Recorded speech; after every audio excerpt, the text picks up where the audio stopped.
Store Capital hitting a new all-time high today. Deutsche Bank initiating coverage on that stock with a buy rating. $40 is the price target. They like the growth story. We've made it our call of the day because some of our traders also like that growth story. Josh Brown, not on today, but Joe Terranova is. Who, you still own it? Still own it. I've stayed with this one. You need REIT exposure right now, and Store Capital provides you that. Certainly, you're seeing revenue consistently growing on a quarter-on-quarter basis. This has been a REIT that's been a strong, slow, steady performer in your portfolio. I would argue there are other REITs out there, Scott, that you could look at in this environment.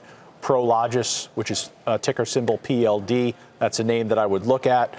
Equity Residential, that's EQR, you could look at that one as well. And ESS, that's Essex Property Trust. Those are other REITs that you could look at. This is a great environment for it. Yeah, Weiss, you talked about your Agree Realty.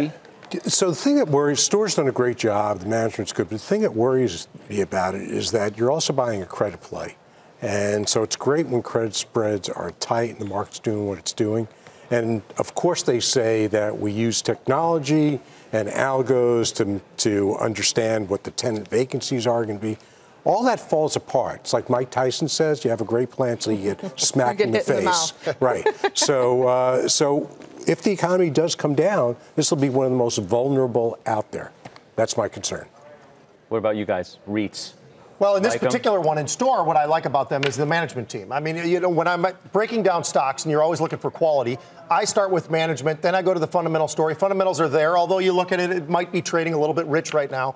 You get that dividend yield as well. But, you know, Scott, they do have that growth, and they talk about the potential growth that could be coming in terms of what they refer to now as a pipeline. But they talk about a lot of the efficiencies because of the management team that's in place. So for that reason, I sure do like it a lot. But I think there's other places I'd rather be. I have found other places where I'm getting a little bit more yield at a little bit less expensive a price.